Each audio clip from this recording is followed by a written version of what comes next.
ito na yung unit, tapos na yung unit natin. So, check lang natin. So, ito yung HRV 1.5 SCVT natin.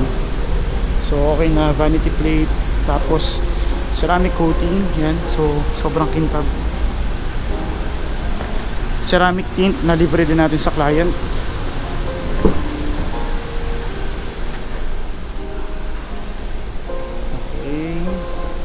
So ito, mamaya i-check namin ng client, gusto niya lang makita na may mga plastic, then after namin siguro ma-demo, papatanggal din ni ma'am or ni sir yung mga natin, mga plastic. So okay na, may gas na rin siya, 10 liters gas. Yung mating okay na rin kasi may plastic po. So ganun ka pulido si Pasig maggawa ng unit. So sobrang kintab. So vanity plate nandito na rin. Tapos may 2-eye sensor siyang libre for cash transaction. Ayan. So S-variant to. Sa S-variant kasi walang 2-eye sensor, unlike for the V and VX natin meron. So yan, may plastic pa rin dito. Ito yung sa natin, back sensor na brand na nililibre. So yan, okay. Tools dito na. Yung jack nandun sa may So later guys, samahan nyo ako. Demo natin itong unit, papacheck natin sa client. And then mabilis, sobrang aga po. Sobrang aga pa. Time check, kakadating na ng client ng around more or less mga 1, tapos magti-3. So kumain lang yung client, so hihintayin lang natin sila. After nila kumain, pagbalik nila dito, de-demo natin tong unit. So wait nyo lang guys.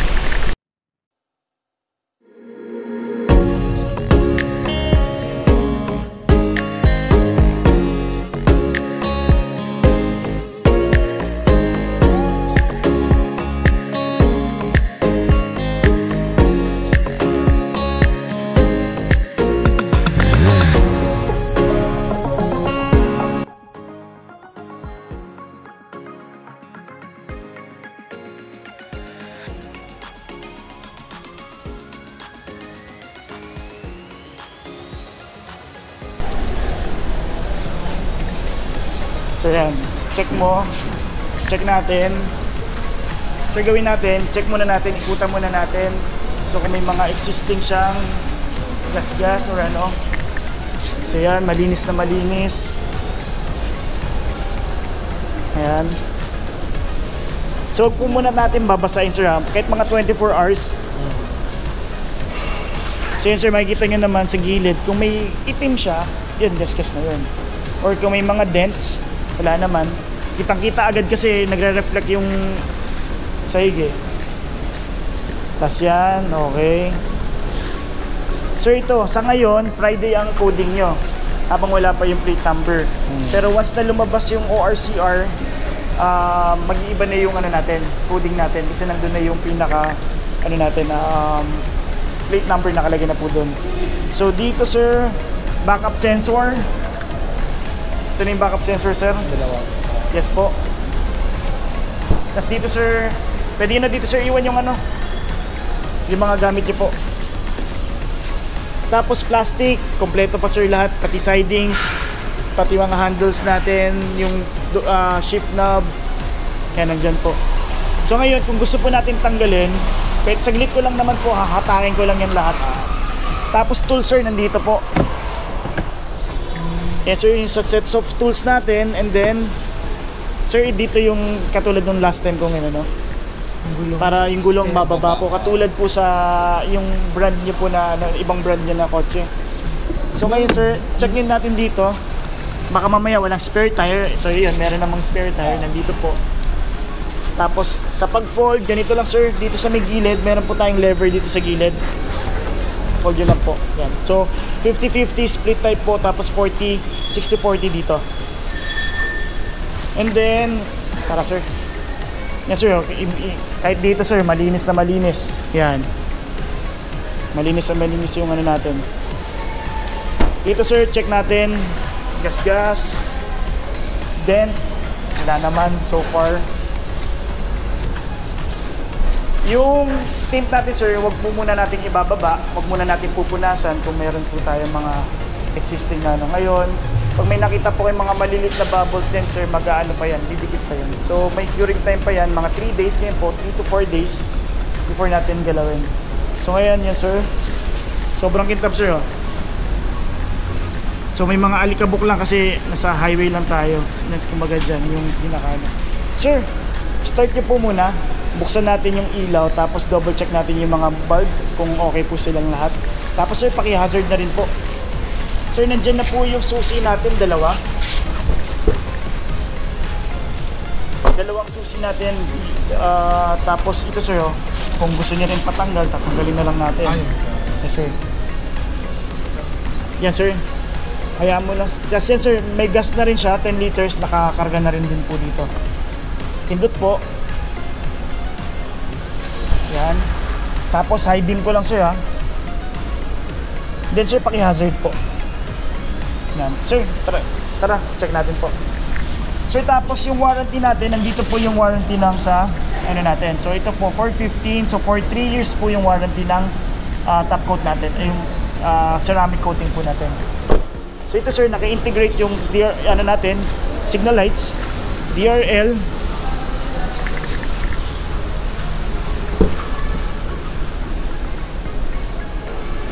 sir, headlight natin, LED na to sir, LED lahat, LED yan.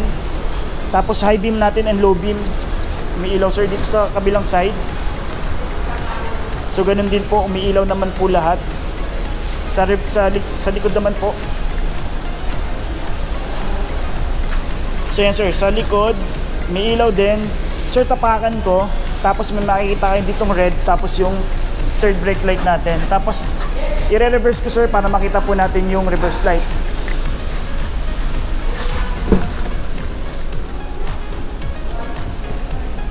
Sir, may ilaw? Reverse light po? Okay.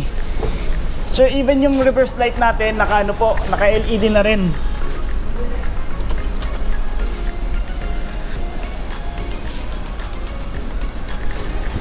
Sir, nasa inyo po yung remote? Yung susi sir? Or nandito po? Sir, explain ko rin din po sa inyo yung... Tara sir, dito. Explain ko rin po sa inyo yung remote engine start natin. So ganito sir, kunwari sir, yung napag-usapan natin nung last time yung dinemo ko sa inyo to. Pag nasa labas po tayo, kunwari sa initan po, so mainit yung cabin niya. So pwede po natin siyang i-start using the remote. Yun po yung tinatawag na remote engine start. So kailangan po gawin natin, pindutin natin yung lock. Pag pindut natin ang lock, iilaw po, pindutin lang natin tong hold. Tapos hintayin lang natin siya sir hanggang mag-start.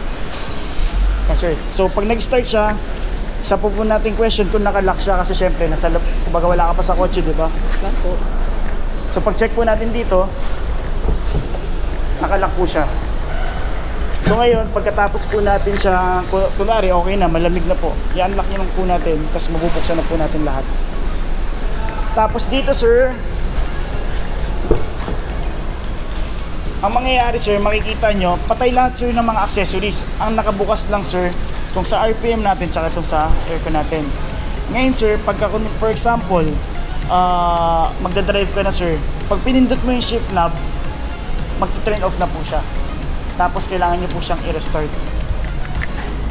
So ngayon sir,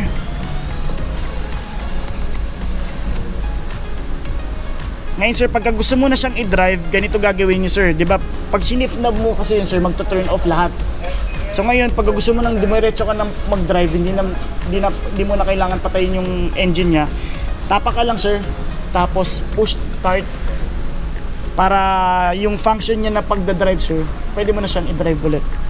Sir, okay lang dito ako sir, demo ko sa inyo yung loob. Tapos dito po kayo sa may driver side. Ma'am, pasok po tayo, mainit.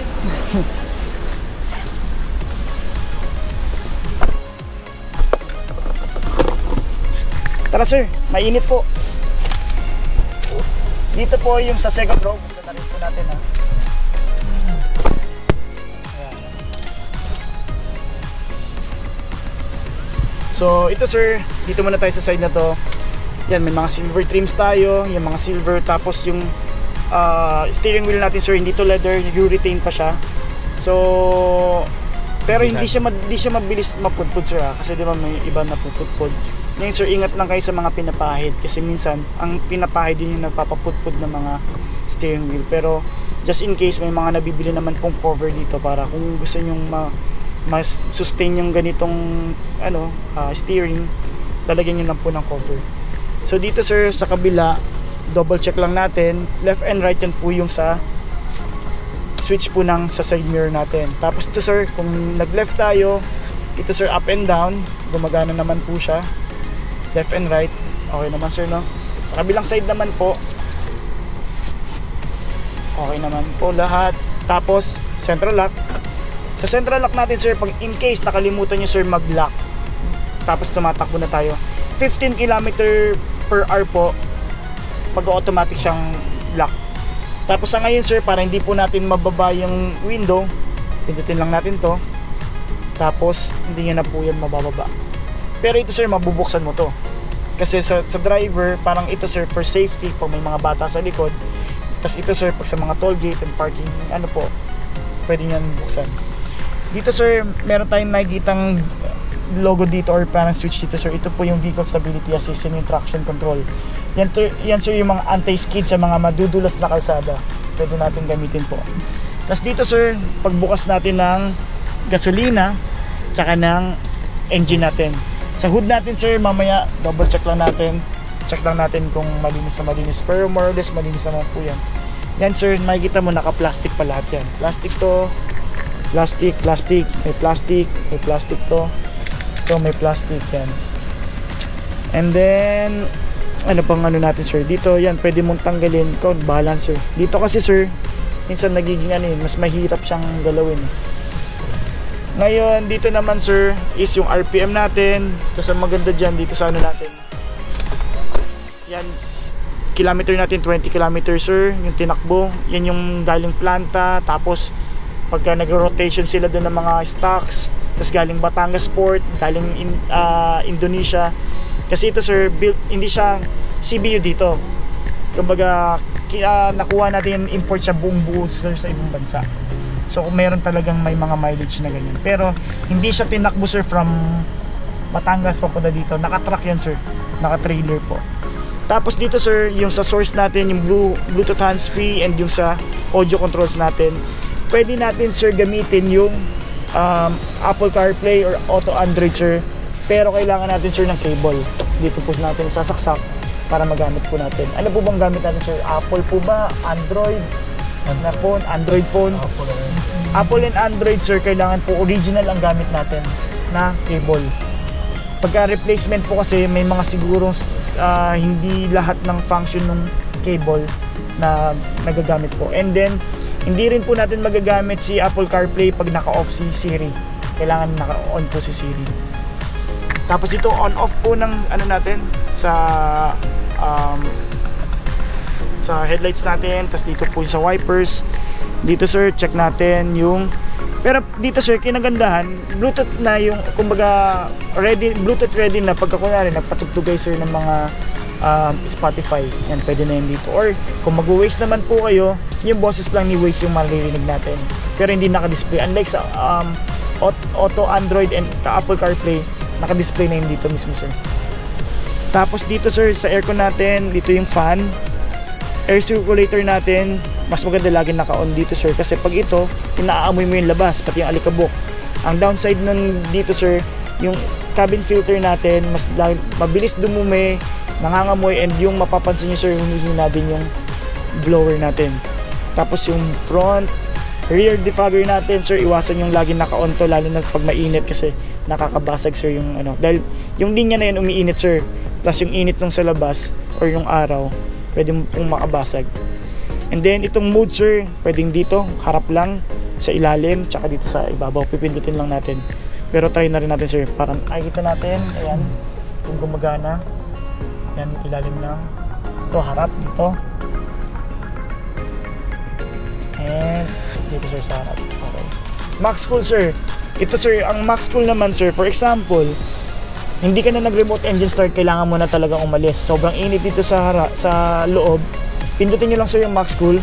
Totodo na yan lahat. Para mas mabilis sir yung cooldown niya. Ngayon, pag nakuha na natin yan, kumbaga sa aircon, turbo yan. Ngayon, pag nakuha mo na sir, okay na sa'yo yung temperatura, pindutin mo siya, by default, kung ano yung mga sinet mo, babalik na siya dyan. On off sir, ng aircon, kasi minsan may mga driver na medyo traditional, gusto nila lahat ng accessories patay lahat before nila patayin yung kotse. Pero hindi naman siya advisable talagang patayin. Pwede mo naman siya, sir, patayin na automatic lahat eh.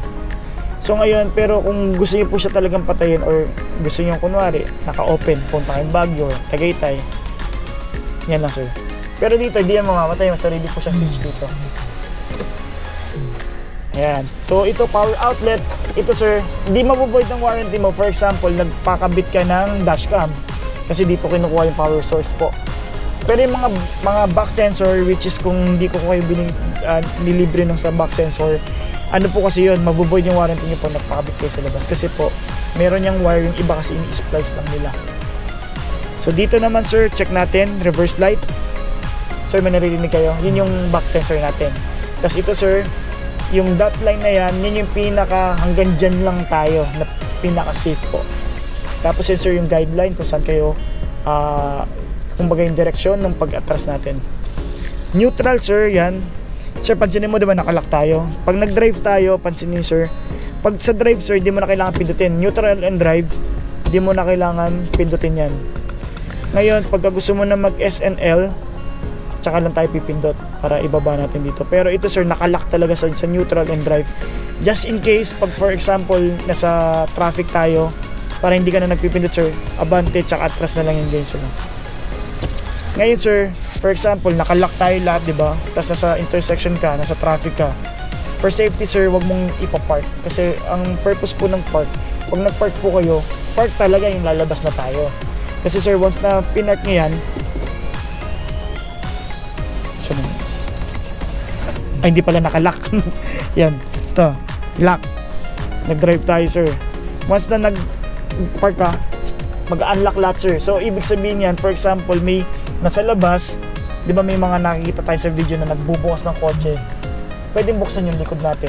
So pinaka-safe po is neutral and drive lang tayo. So ngayon sir, from neutral, drive, S sa sport mode, para po basahin yung sport mode. Ang sport mode sir, kung gusto nyo mas mabilis yung pag-overtake natin, kasi ito sir, economical sir yung D. Sa tipid lang po. Performance sir, sporty feel drive, S po tayo. Maganda rin dito sir sa S, pag yung mga pababa, kasi yung pababa naman sir, mas malakas yung engine brake niya sa S compare sa D. For safety sir, pwede tayong S. Ngayon sir, pagka feeling mo medyo bitin siya, actually, kahit mag 7 po tayo dito na fully grown ng adult, kaya naman ng din yan papuntang sabihin na natin Baguio, Tagaytay, walang problem po. Di po natin kailangan ng mga low gear. Pero just in case sir, parang ma-feel mo na parang teka lang, parang bagal nito or nabibitin ako, L mode sir, yun yung low gears. Kumbaga low position lang yung pinaka CVT natin. Yan sir yung mga kumbaga sa manual, yan yung first gear and second gear lang. So hindi siya lalagpas ng third gear, fourth gear, fifth gear. Paahon siya sir. Pero ito sir, basta S mode, malaking bagay yan sir sa mga downhill, uphill, yan magandang bagay ito sir. Tapos ito sir, yung D naman kasi, meron naman talaga siyang engine brake. Pero basta sir, pag drive mo siya, para more on, parang free wheel kasi siya. Pag binitawan mo kasi yung gas sir, unlike sir sa mga automatic na 5-speed, every time na nag 2,500 ka, change gear, bababa kasi yun, diba? Tapos aangat ulit siya. Ito sir, yung CVT, walang ganun sir, pabilis ka lang ng pabilis kahit mag-stay ka lang ng 2,000. Kasi position yung gear niya, hindi siya gear talaga na 5-speed, ganyan sir. Tapos mapapansin mo dyan sir, pag kunwari, na gano'n ka sir, nag-cruise ka na, sabihin na natin na sa may expressway ka, mapapansin mo, bumababa siya ng 1,000. Tapos parang siya naka-neutral lang, na dire-diretso ka. Mas matipid kasi yun sir. Tapos babalik lang siya, pag tinapakan mo ulit yung gasolina, aangat ulit siya. So ang maganda dito sir, kaya mas matipid ang CVT, kasi every time na nag-change ng gear, first gear, second gear, akit baba. Sorry, akit baba kasi yun eh. Ito sir, naka-steady lang yan, dire-diretso ka lang. 100 km per hour, sisiw lang sir. Kaya niya talagang tas tahimik lang yung engine niya sa 100 km per hour. So ito, yung handbrake natin sir, ganun din, same pa rin naman. Armrest natin, yan po. Tapos, ang airbags natin sir, yan po, dual airbag. Hindi yan mag-i-inflate sir pag hindi kayo naka-seatbelt. So kailangan naka-seatbelt po. Tapos, yung napag-usapan po natin, meron siyang tinatawag na side airbags. So, kung magpapa-leather po tayo, i-check nyo lang po. Kausapin yung mismong provider ng leather seats kung pwede siya for may side airbags. Kasi may side airbags po itong upuan natin. Pero sa likod, wala po siya. Dito lang po sa pinaka natin. Kaya hindi po free ang seat cover kasi dito po kasi sa amin, ang fini-free namin dati yung mga khaki. Hindi kasi siya advisable dito. Kaya hindi na namin binibigay sir. And then, sa likod sir, yung one touch tumble na dito sa may lever, yung sa gilid lang po. Check na lang po natin yan sir. Opo. Yes sir. Check natin sir, yung engine.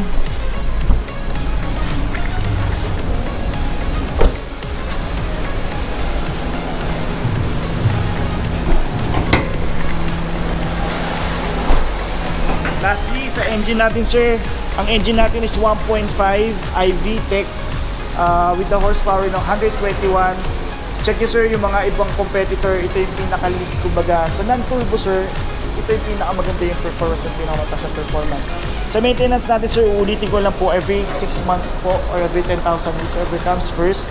Warranty natin sir is yung warranty natin sir is 3 years or 100,000 kilometers, whichever comes first. So dito sir, check mo lang lagi. Wala ka pa namang gagalawin dyan kung hindi ito sir. Ito sa washer natin. Dito sa washer natin. Tapos dito sir, pansin natin dito yung coolant po. Sa may side. Yan po yung coolant. Yung pinakamataas sir, which is nasa gitnang linya, yun po yung pinaka-full. So hindi po natin dapat punuin yan. Hanggang lang po sa gitna. Yun lang yung naka-usli. Nakita mo sir yung naka-usli. Yun. Diba sir, may konting kulang. Yan. So sa 1,000 natin, bababa pa po yan habang tumatakbo. Pero hindi naman po as in empty bababa siya, minsan kalahati. Pero yun yung pinaka-safe niyan, between doon sa nakaumbok na yun na una, tsaka doon sa pinaka-ilalim. Sa pinaka-ilalim yan kasi yung pinaka-lowest po.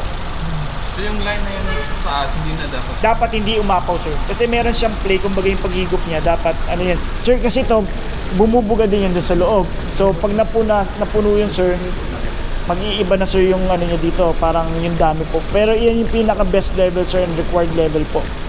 So dito sir, yung pansinin niyo sir, yan. So ibig sabihin, di pa na-check, di pa nabubuksan, di pa na Kasi dito sir pala, pag napa-service ka sa labas, once na magalaw yan sir, yung mga kulay-kulay na yan, hindi lang yan basta kulay. Kasi pag nabuksan yan, mag-void yung warranty yan sir, yung markings na yan. Mag-void ang warranty natin pag ganun po. So ito sir yung ABS natin, ito sir yung tumutulo sa kalsada na tubig, ito lang yan, sa aircon lang yan po. So indication yan na good po yung sa compressor natin and yung cooling po natin sa air, yes sir, nagmo-moist po dito. Ito po yung low niya kasi pressure niya So ito wag natin bubuksan, doon lang tayo nagtatap. Sa battery naman po natin, ang battery natin may 1 year warranty po ang battery natin. So hiwalay yan sa kotse. So kunwari 8 months, bumigay na siya, pwede po natin i-claim yung warranty natin sa any Honda dealer po. So pwedeng dito sir or kung saan po kayo maabutan. Yun naman black na yun sir na may gray, yan po yung computer box niya. So ngayon sir, ang palagi nating check lang lagi is ito, brake fluid natin, itong coolant natin, tsaka ito. Dito naman sir, di naman siya, pero ito yung sa oil natin, oil na dipstick natin, check na lang yung level, pwede naman po, wala naman pong problema. Pero sir, sa first 1,000, hindi pa po kasama yung change oil yan More on checking lang ng unit yan. Kung for example, may naririnig kayo, may kailangan tayong i-adjust sa kotse, yun po yung yun po ang mangyayari sa atin. So, yan sir, sobrang linis. Yan. So okay na okay po siya, wala pang, kumbaga yan, wala pa pong bukas yung kotse. Talagang totally fresh po yung unit natin. Tapos ito sir, ingat lang, baka napupunit kasi ito sir, check nyo lang time to time. Kasi ganyan talaga ang vanity plate, madaling mapunit or baka mapagtripan. Yan yung vanity plate, sir. Ang mga freebies natin, sir, vanity plate, manual case, yung kanina yung bag na maliit na pouch, yung tawag din, keychain natin, 10 liters gas, nakakarga na po, meron po tayo ng resibo. Mating natin, sir, napansin niyo po ba yung mating? Tapos ito, sir, is yung ceramic tint natin. Mating, sir, ito po. Yung sinasabi ko sa inyo, sir, na next siguro yung bilhin is yung rubber matting. Kasi ito, sir, nakaka-absorb siya ng ano talaga. Ng mga moisture, ganyan, or pagbasa yung ano natin. Parang may Yes, yung deep dish po, garnish yun. Tapos dito naman, sir, mating nandito rin. Tools kasama po sa freebies. Yung jack, sir, nandito sa ilalim. Iaabante nyo lang po, tapos nandito lang po siya. Ito, sir, nandito. Nandito naman po. Yung early warning. Early warning device. I-check ko po, sir, kung may ano po tayo. And then, ito, sir. Dito lang, sir, sa gilid, ah. Yan po. Then, ito, sir, mating sa likod. Yan po. Yung sinasabi po ni sir, parang batya, yung, hanggang dito yun, kasama yun. Isang buo yun. So yun, sir, kahit bata, kayang-kaya po yan.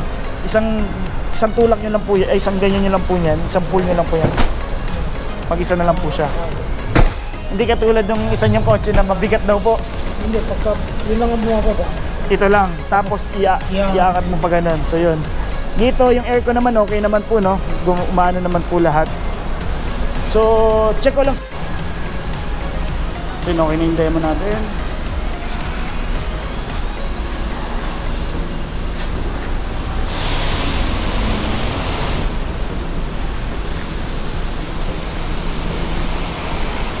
So yun, successful yung ano natin, first client natin dito sa Honda Pasig. So more sales to come sana. So sa mga interested dyan, just let me know, iwan ko yung number ko dito. Sobrang kintab pagka naka-ceramic.